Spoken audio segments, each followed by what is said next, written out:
Welcome to Modern Business, the show that bridges the gap between the viewer and the entrepreneur or market maker. I'm your host, Taylor Bursey, and today we are joined by Frank Porco, co-owner of Against the Grain Tattoo Collective in Whitby, Ontario. Here to talk all about his journey into owning his own business and the world of tattooing. Please welcome Frank. Now, Frank, in your own words, what is Against the Grain Tattoo Collective? Well, Against the Grain is, it's funny because most people, when they think of tattoo shops, they think of maybe a scary place to go, maybe out of their comfort zone, somewhere where they may not be comfortable. With us, I think we pride ourselves on being inclusive to everybody. We are fun. We get along with everybody. We have people come in who just want to hang out, not even get tattooed. Really? Yeah, so it's like a different environment than what you would expect, and I think we're really proud of that. So, yeah. How did you get started in this? So this is years and years and years of doing this. When I was a young kid, I was maybe 14, 15 years old. I saw tattooing on TV, actually. Okay. And I thought it was neat. I thought it was pretty cool, but I didn't really draw that much. So what I would do was I would buy tattoo magazines and I would copy the art and stuff in the magazines. Really? Yeah. So as I was doing that, I just got better and better, but then I would continue watching the shows and stuff like that. And when I went to high school, I saw a couple people with tattoos, but there was one friend in particular who I'm still friends with now. She would have a bunch of tattoos on her arm, and I asked her about them. Long story short, she invited me to a tattoo convention, and I went with her, and it was this whole thing of like, wow, this is a community, a big community of like-minded people, and it's not as scary, as I said, and I just fell in love with it from then on. When you met this friend and you were admiring the tattoos and they took you to the tattoo show, did you already have your own tattoos? Were you dabbling? No, not at all. I was actually scared to do it at the beginning, and I didn't have many tattoos for a long time, just because it is a big commitment once you do get them, but then once you do, it's over. People tend to just go wild. Is it true what they say, once you have one, you'll never turn back? Absolutely. Not for some. Some people I've tattooed, and I always say, oh, okay, I'll see you in a month. Sure. And then they may not come back just because maybe they just wanted the one or whatever. But 90% of people definitely get hooked. Definitely, really? I would say. Now, you alluded to it at the beginning when you were, I think you said 14. Yeah. You were tracing tattoo art out of a magazine. Yep. Then you fell in love with it and met this friend who took you and showed you this community that embraced you. Yes. Did you have any schooling in the creative arts or anything to teach you really how to draw or create? None at all. None at all. I did art in high school. Actually, I did music first. Okay. And my music teacher was just like, don't do art. Music is better. You're not going to get anywhere with art. So just take music. You know, you're decent at it. I knew I wasn't going to be a professional saxophone player, but it was just fun and I enjoyed doing it. And then eventually I thought, if I do want to do tattooing, I kind of have to get into art. So I did. I didn't join art until like late grade 11, grade 12. But even then, high school art is just kind of basic anyway. And then you're supposed to go further into that. Okay, so you do your high school art. Yeah. When do you start working in a tattoo studio or start tattooing people? How did that evolution happen? So from high school, I wanted to tattoo still. Like, it's always been in the back of my mind. But I figured it wasn't really a job that, even I had my own reservations. Okay. So I was like, wait a second, this is too weird. I don't know what I'm doing here. Let me take computer animation. Just as a backup plan, and that way I'll have some sort of art background, and then if it doesn't work out, then whatever.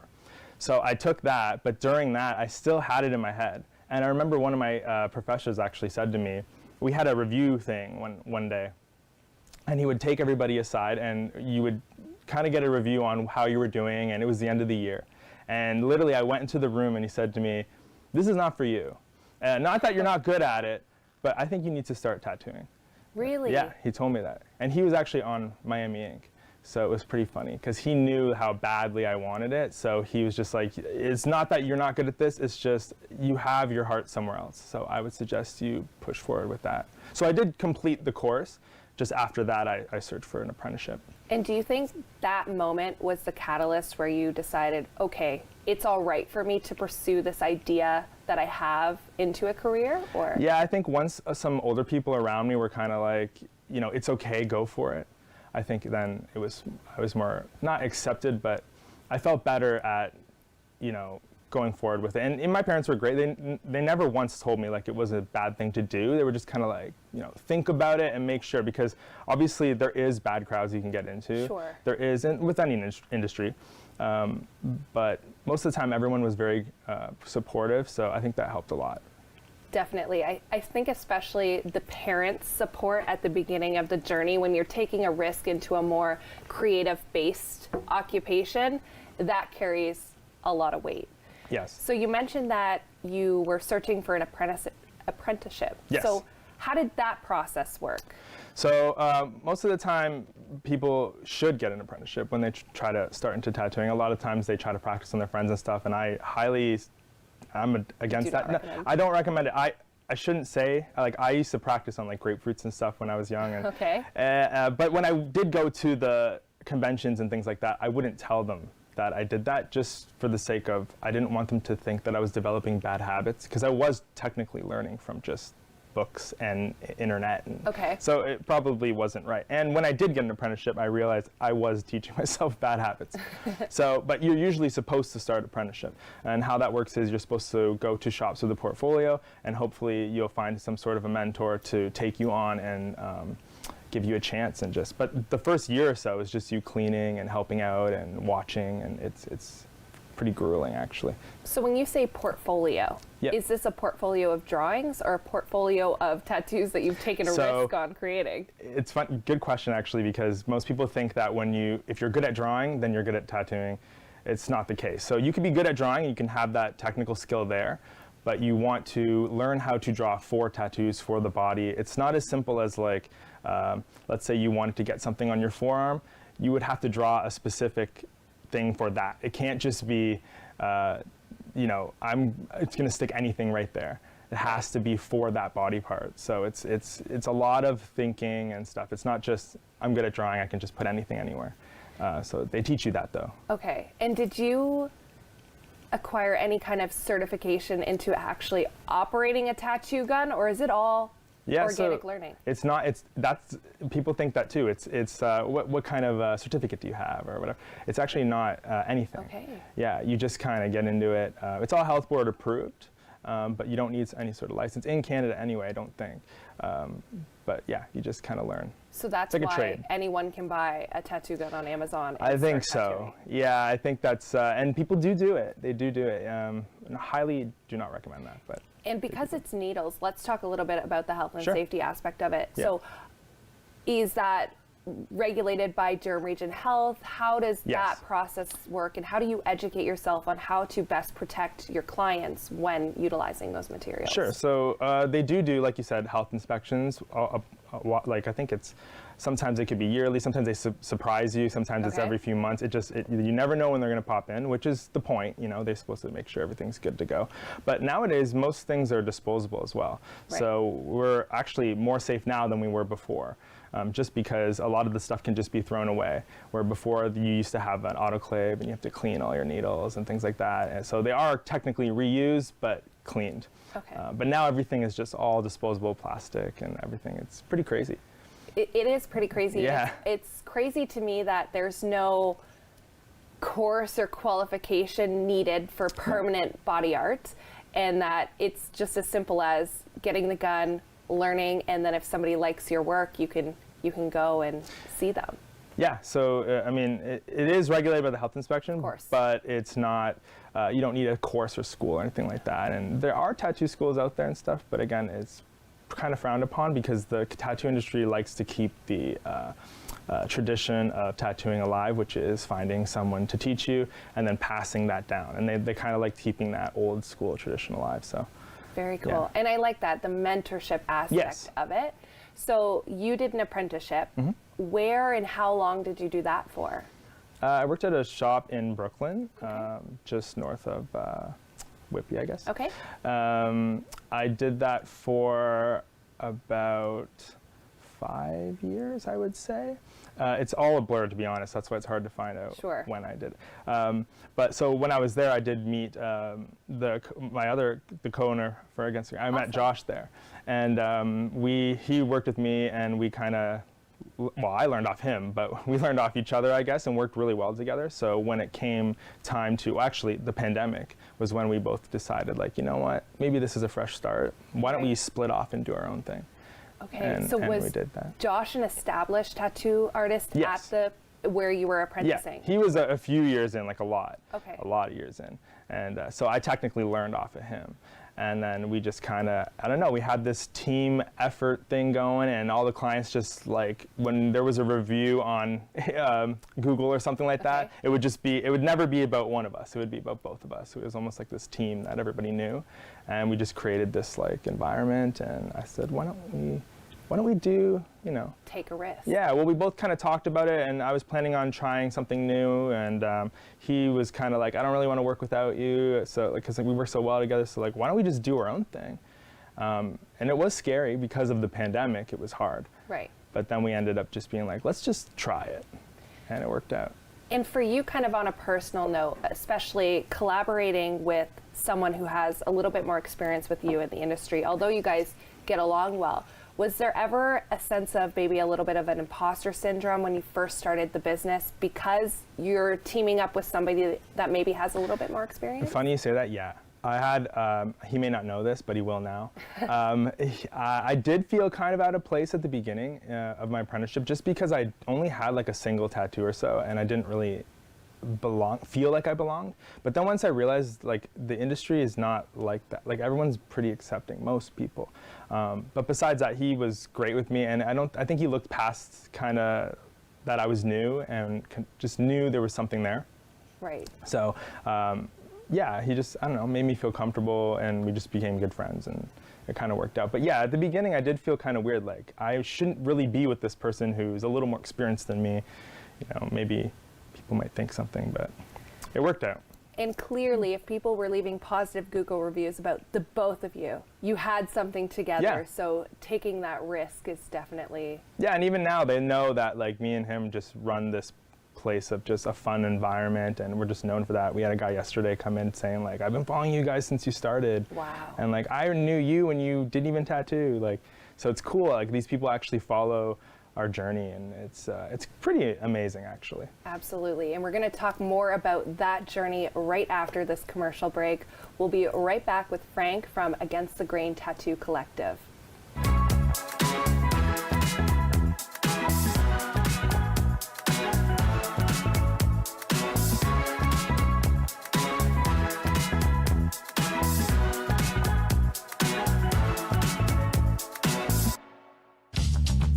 This program is brought to you by Ignite TV. Now you're in command. Visit Rogers.com for more details.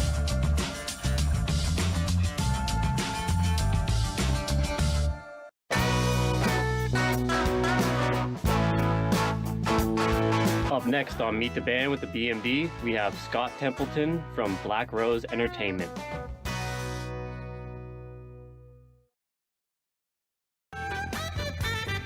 Hi, I'm Sean Lackey, and this is Sold with Sean Lackey. You should check us out if you want to find out what's going on in the world of real estate. We'll have all sorts of guests to keep you in the loop on what's going on in this wonderful world. Everybody knows not to drink and drive, but some people still think it's okay to take drugs and drive. Police have the authority, the ability, and the tools to determine if drivers are impaired by legal or illegal drugs. And because drug-impaired drivers can pose just as great a risk as drunk drivers, they face the same penalties, like the loss of their driver's license, a criminal record, fines, and more. A message from the RCMP, the Canadian Association of Chiefs of Police, and Arrive Alive, Drive Sober. This is Rogers TV.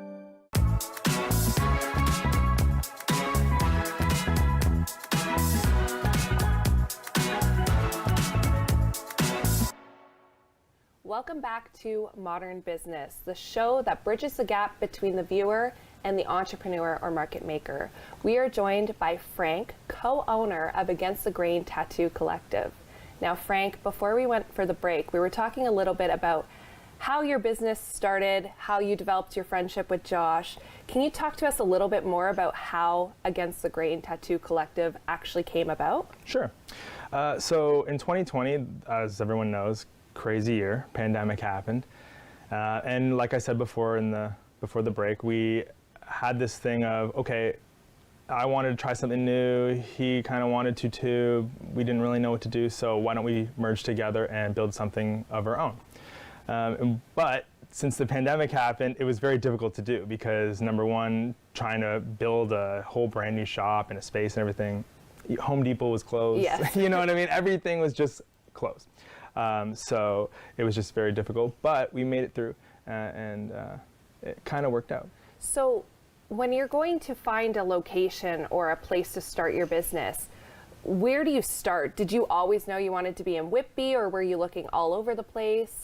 Yeah, so we didn't want to kind of, so we were in Brooklyn before. We didn't want to like kind of step on anyone's toes there. So we were still wanted to be respectful to the place we were leaving. So we decided maybe not this town, but maybe we'll go to Whitby, because a lot of our clients are still from Whitby, Oshawa, Durham region.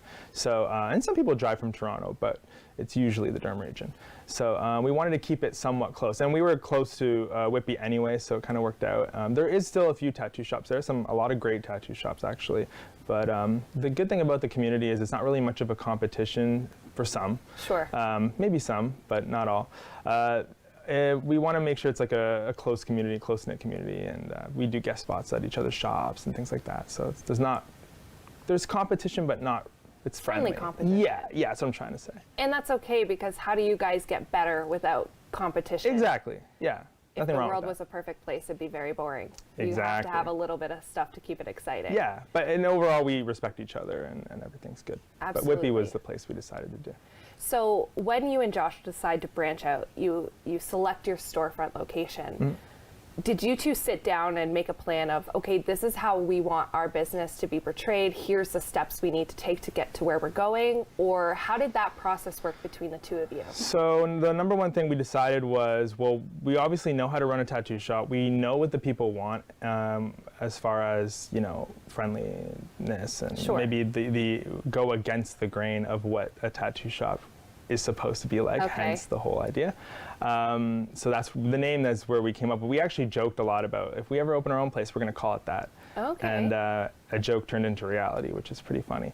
But it's kind of snowballed from there. We decided, okay, this is what we want, this is what we don't want. So anything that we found in our old shop that we didn't really vibe with, we decided to not do. And just kind of went from there and built from there. We did make mistakes along the way. Of course, everyone does, and that's what I want all the viewers to know too. If you are starting a business, you are going to make mistakes. But the important part is you work together and you learn how to get through that and push forward. So you alluded to mistakes. What has been your biggest challenge thus far in opening your location? I would think maybe, I think every day is almost a challenge. I think every day is almost a challenge. Sure. I can't think of something specific, really. I think the biggest challenge is just like pushing forward and trying new things. I think we get stuck sometimes and a little stagnant at, so let's say you're running something a specific way, and sometimes things just don't work anymore. Trends happen. Maybe you have a decor that maybe just is getting old and you got to like switch it up to make it feel different. You always have to be switching it and being the next best thing. So I think the hard part is not getting too comfortable. I'll answer it that way. Not getting too comfortable and changing, always changing, being open to change. I think that's the biggest thing.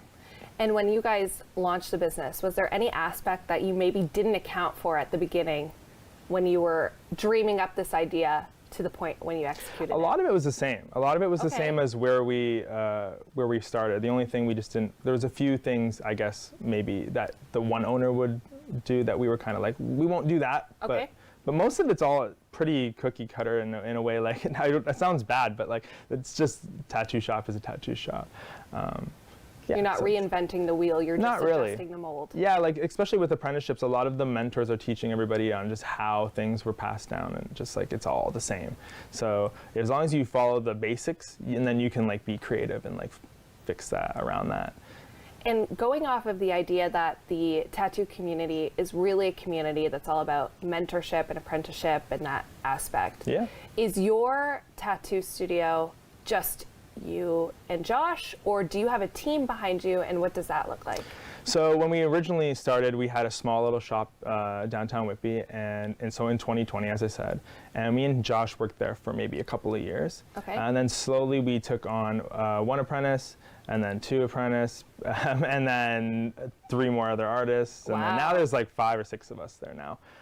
So I think 1, 2, 3. Yeah, I think there's 5 of us. I say that because there's always room for more. Of course. But yeah, so it grew from 2 people to like 5 people in less than a year. So we didn't think we needed it at the beginning. We just thought, because especially with the pandemic, when that was happening, we were only allowed to have people come by appointment. Right. So when they would come up the stairs, it would be their appointment, and that's it. We weren't allowed to have people waiting around and hanging out and stuff like that. So we had to keep it specifically to 2 people. But then as things grew, we're like, okay, we're getting busier and we need help. So we just kind of took on a few people to pass down the tradition, but also hired some people who are more experienced where we didn't have to babysit or anything like that. And when you say hire, so a lot of creative-based jobs are independent contractors and other aspects of that nature. Are your artists your employees, or are they contractors? How does that relationship work? So everyone's self-employed. Okay. It's just based off of, it's kind of like a hairdresser. Yes. You know, everyone has their own chair and they just do their own thing. So everyone has technically their own business, but they're working under the one umbrella. Awesome. So that's how we kind of work around that. So when you and Josh launched the business, you set the standard of Against the Grain Tattoo Collective. Yes. You start hiring on other artists. Are you then passing the standard of what your expectations under your brand name are to these contractors, or are you allowing them to have their own creative expression with I hope they take a little bit. I mean, I know not everyone stays forever. Sure. It's not an offensive thing. I mean, people come, people go. But I hope they do take, if they do decide to go. I don't want them to. Sure. But if they do, I hope they do take some things that we took, or that we showed them rather, and pass that kind of down, or learn and be like, you know, the place I was at, these guys were really maybe lenient in this way, and they did things this way, and I really liked how they had that. And you know, I do hope that they take that on and pass it. And I think everyone's really great. Everyone we work with, we're all friends at the end of the day. Nice. It's rarely any problems. I mean, and if there is, we all kind of address it. And it's just like, it's a tight-knit group community, and we all have different styles, so no one's like, you know, stealing each other's stuff. And so it's great. Interesting.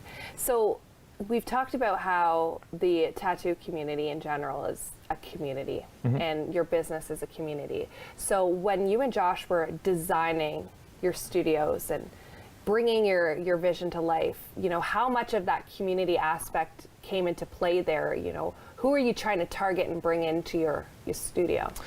So at the beginning, we thought it was a small space. We didn't really have much room to decorate. We kept it very simple.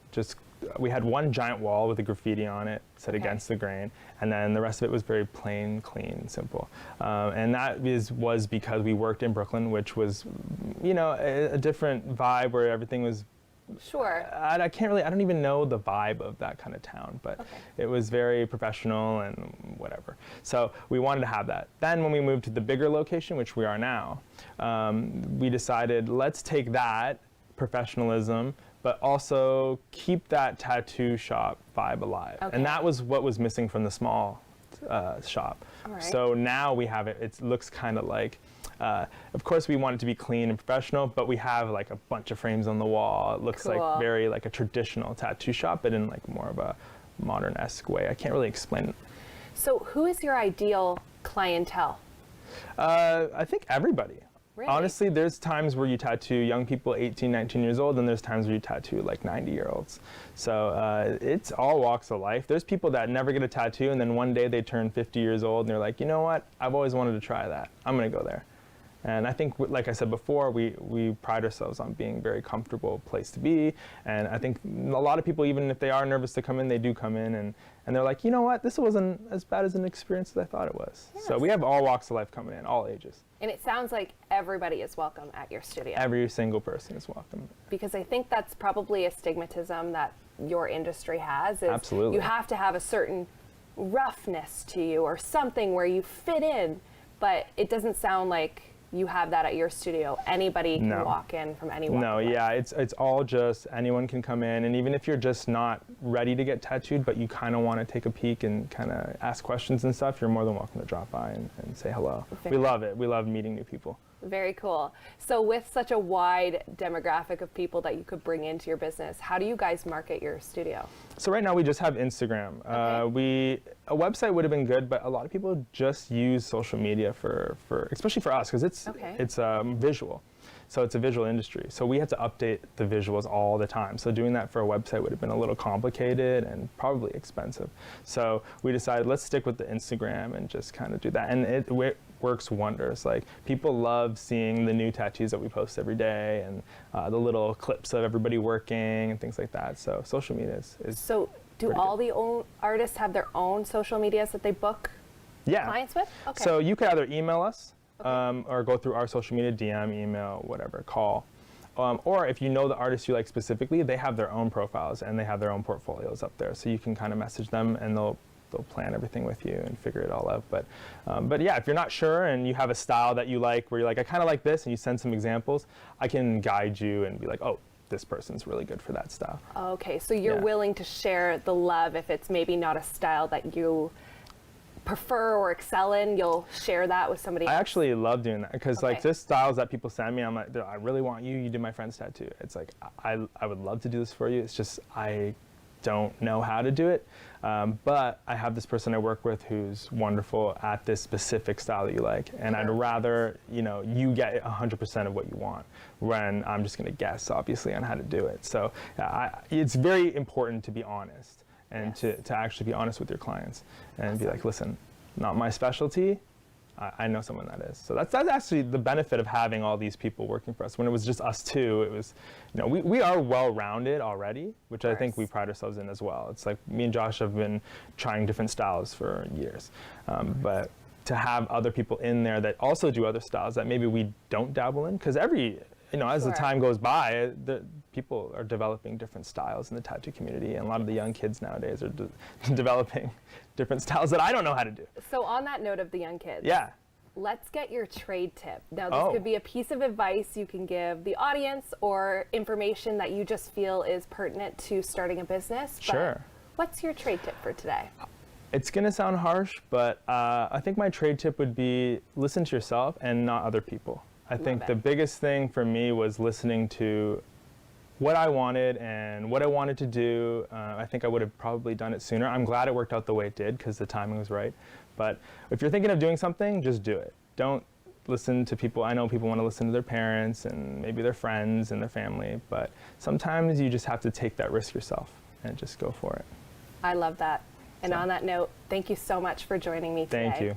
This has been another edition of Modern Business. Thank you for joining us. Frank from Against the Grain Tattoo Collective. We'll be back next time with a new episode.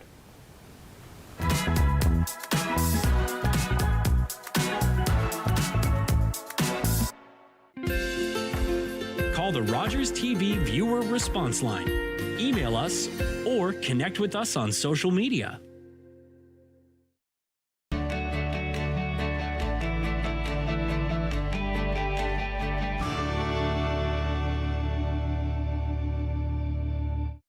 Game TV's Watch and Win contest is back with over $75,000 in cash prizes. Tune in to Jeopardy weeknights at 8:30. Spot the code word, then head over to Game TV